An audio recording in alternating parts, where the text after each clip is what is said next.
Bonjour à tous, je suis Clara Tosi, je suis en doctorante en début deuxième année dans l'équipe de chimie supramoléculaire appliquée et à lycée BMS. Je suis italienne, j'ai fait un parcours en Italie et après ici en France et là je viens de commencer ma thèse. Et c'est une thèse avec une entreprise, excusez-moi, et avec l'entreprise Vicat qui est une entreprise qui s'occupe de cimenterie et financée par l'ADEME, qui est donc qui s'occupe de la maîtrise de l'énergie et de l'environnement. Donc ma thèse s'appelle donc la valorisation de solutions de captage du CO2 pour la décontamination des sols. Je vais vous mettre dans les contextes de quels sont les problèmes qu'on essaie de résoudre. Et donc on va diviser le titre en deux. D'abord les sols et pourquoi on les considère comme des sols pollués. En fait, dans ma thèse, on essaie de travailler sur des sols qui nous sont donnés par l'entreprise Vicat et qui prennent certains minerais. Et en fait, les sols sont trop chargés en certains métaux. Et sont des métaux qui peuvent être des métaux lourds comme le plomb, les chromes, les cadmiums, mais aussi des métaux comme les cobaltes et les nickels, qui sont aussi très intéressants pour l'industrie.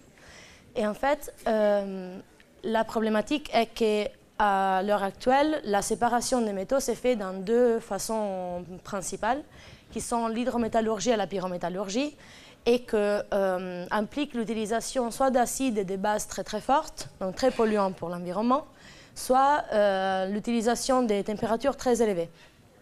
Donc, on va dire que la première problématique de la thèse est comment séparer les métaux sans devoir utiliser des énergies trop importantes.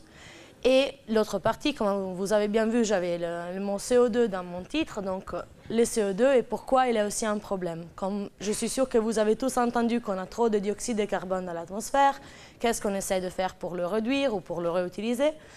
Les deux grands choix qu'on applique maintenant, c'est soit on le stocke, donc on le capture et on essaie de le insérer quelque part qu'il ne soit pas nocif pour l'environnement, donc soit dans les sols, soit dans la carbonatation minérale, donc ce que je veux dire qu'on le stocke avec les minéraux, on le transforme dans des sels. Et sinon, l'autre chose qu'on peut faire, c'est le réutiliser. Donc on essaie de le capter et soit de l'introduire dans des réactions chimiques ou là. Oups. OK. Soit on l'introduit dans des réactions chimiques, soit on l'utilise pour ce que s'appelle l'EOR. Et en fait, c'est une technique pour laquelle des entreprises utilisent le CO2 pour exercer une pression dans le sol et récupérer les pétroles. Donc pour les entreprises, c'est très intéressant parce qu'ils récupèrent, on va dire, une valeur ajoutée très importante. Mais ce n'est pas vraiment la meilleure chose à faire pour les sols, pour l'environnement. Et l'utilisation du pétrole crée aussi un cercle vicieux. Donc ce n'est pas la meilleure solution. Donc c'est dans ce cadre-là que se pose ma thèse. Donc qu'est-ce qu'on veut faire? Ce qu'on espère de faire, c'est de prendre le CO2 des fumées industrielles, l'introduire dans les sols pollués, et en récupérer des sols qui sont propres et des métaux qui sont séparés. On les fait pour les entreprises pour qu'il y ait moins de déchets aussi à gérer et qui du coup forment moins de CO2, mais on le fait aussi pour essayer d'offrir une alternative aux techniques qu'on a maintenant et qui sont extrêmement polluantes.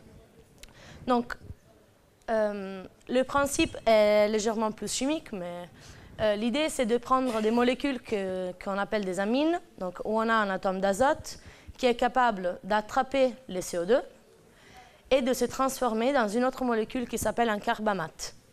Donc, ici, c'est représenté comme des mains de différentes couleurs. Et la chose qui est très intéressante, c'est que le carbamate peut relarguer, donc relâcher du CO2 si on introduit une source d'énergie comme de la chaleur. Donc, on a des molécules qui peuvent se réformer en cycle juste à l'aide de le CO2. Et pourquoi c'est important? C'est important parce qu'en fait, c'est des molécules qui se comportent différemment avec les métaux. Et donc, si nous, on introduit des métaux différents dans le système, et on a, que j'ai appelé, je continue à ne pas comprendre, que j'ai appelé métal 1 et métal 2, on voit en fait que les amines prennent les métaux de type M1 et les carbamates prennent les métaux de type M2. Donc, ici, on voit que c'est intéressant parce qu'on a deux types de molécules, on les transforme juste à l'aide de CO2 et on arrive à séparer les métaux grâce à ça. Donc ça, c'est la première partie. Mais la question est aussi comment on le fait vraiment. Donc, la mise en œuvre est, j'utilise une terre, et la terre que j'utilise a cette forme-là. On va dire que c'est une matrice solide, on l'appelle. Donc vous voyez qu'il y a il y a le silicium, l'oxygène, le magnésium, et il y a des métaux qui sont piégés. Donc on peut voir la terre comme une espèce de prison pour les métaux, que nous on veut détruire pour les libérer et les séparer. Et comment on peut le faire? On peut introduire les amines et les carbamates. Et les amines et les carbamates vont nous aider à détruire la matrice solide. Et donc, une fois qu'on a détruit la matrice solide, on a à nouveau les carbamates qui sont présents dans la terre. Et comme je vous ai dit, en fait, les carbamates, c'est juste une amine plus un CO2. Donc, si nous, on élimine le CO2, on va le laisser dans les terres, qui sont maintenant propres. Et en plus, on a libéré les métaux. Et les métaux peuvent faire des complexes avec les amines. Donc, l'idée est de commencer à détruire la matrice, libérer le métal, laisser le CO2 dans le sol et en plus essayer de séparer donc les métaux. Qu'est-ce que j'utilise vraiment? Donc, quelles sont nos différentes briques qu'on essaie de mettre ensemble? Les premiers, c'est des acides aminés. Les acides aminés, je pense que tout le monde a entendu parler, c'est quand même très important pour notre vie. Il y en a 8 ou 9 qui sont essentiels pour nous. Et donc, ce sont des molécules qui sont très naturelles, avec lesquelles on ne va pas polluer les sols si on les introduit dedans. Donc, on utilise la cystéine, qu'on peut aussi extraire des brocolis, et la lysine qu'on peut aussi trouver dans les œufs. Et après, on utilise donc nos terres qui sont pleines de ces métaux, qui sont les métaux lourds qu'on veut éliminer. Je ne sais pas si tout le monde les connaît tous, mais bon, ce ne sont pas chrome, sélénium, molybdène, plomb. Donc, c'est des métaux qu'il vaut mieux pas avoir dans des terres à côté de nous. Et après, ce qu'on utilise, c'est un réacteur qui ressemble beaucoup à un mortier avec lequel on fait du pesto. Je ne sais pas si vous en faites, mais chez nous, oui. Et du coup, en fait, avec ces réacteurs, on arrive à mélanger, écraser et faire réagir tous les composantes, les aminoacides, les terres, le CO2 et l'eau. Parce que la seule solvant qu'on utilise, c'est l'eau. Et ça, c'est très important aussi. On ne veut pas remettre dans les terres des choses qui sont polluantes. Donc, je vous montre des résultats qu'on a obtenus dans la première année. La première chose à savoir, c'est que quand on fait ces genres de réactions, on obtient un échantillon avec deux phases. Une phase solide qui sont les terres et une phase liquide dans laquelle on espère de trouver tous les métaux qu'on veut éliminer. Donc, quand on met la cystéine tout seul, on arrive à récupérer du cobalt, du nickel, du zinc, mais aussi du chrome, du plomb. Et quand on introduit la lysine, on arrive à éliminer du calcium et du chrome, sans CO2. Après, on introduit le CO2 et on voit qu'on sépare et on élimine des autres types de métaux. Donc, on a chrome, nickel, zinc, mais avec la lysine et le CO2, on a aussi le cobalt et le nickel.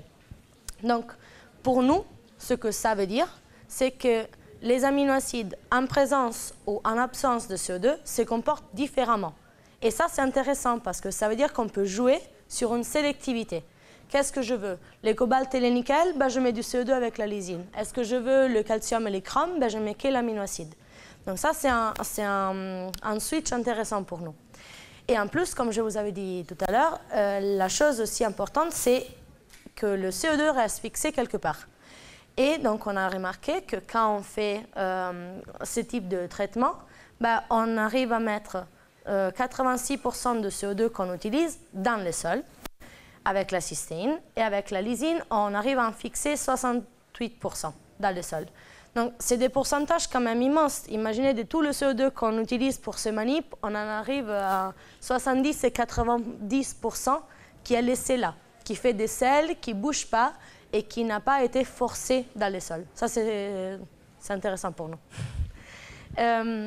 Donc, pour conclure, pour redonner une idée, ce que je vous ai montré tout à l'heure, c'était, je vous ai dit que les principales façons de séparer les métaux maintenant, c'est hydrométallurgie et pyrométallurgie. Donc, on a vu que c'est deux techniques qui sont très polluantes, qui utilisent beaucoup d'énergie. Et les restants 2 ans de ma thèse, ça sera pour construire une stratégie qui puisse vraiment être une alternative à ça, pour réutiliser le CO2, utiliser que des choses naturelles et essayer d'améliorer ces technologies de séparation des métaux. Et je vous remercie.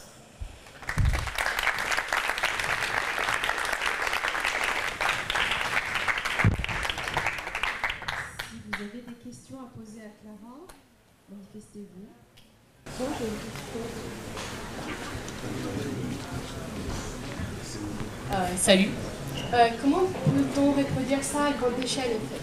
Genre, vous parlez de faire ça en laboratoire dans des petits tubes, mais faire ça à grande échelle, c'est possible? Le captage de CO2 avec des solutions d'amine est déjà en place. C'est une technique qui existe déjà à grande échelle, sauf qu'ils utilisent des amines industrielles. Donc après, la question vraiment pour la grande échelle, c'est où est-ce qu'on va trouver toute cette énorme quantité d'aminoacides et est-ce que ça ne va pas... quel est le contre-coup pour extraire autant. Mais pour le moment, c'est pour ça, j'en ai montré 2, mais on utilise plusieurs pour voir justement quand on sera au point de mettre ça à la grande échelle, de voir quel est le contre-coup mineur, oui, voilà, pour ne pas non plus polluer pendant qu'on extrait quelque chose.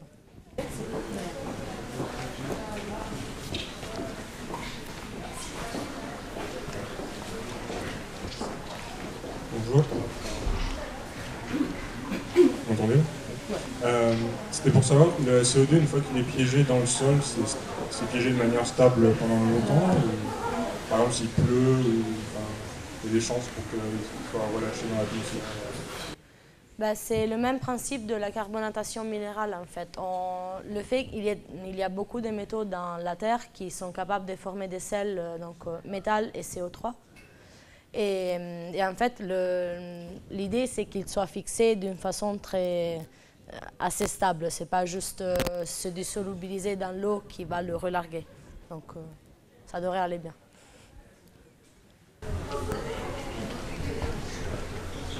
Merci. Pour la fixation, est-ce que c'est un acide aminé pour un CO2 ou l'ordre de grandeur est différent?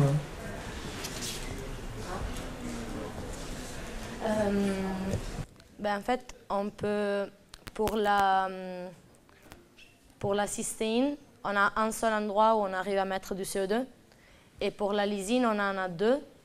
Mais l'espèce la majoritaire, c'est avec un seul CO2 ici. J'ai fait des études pour comprendre quelles sont les différentes espèces et après, avec chaque métal, quelle est la préférence.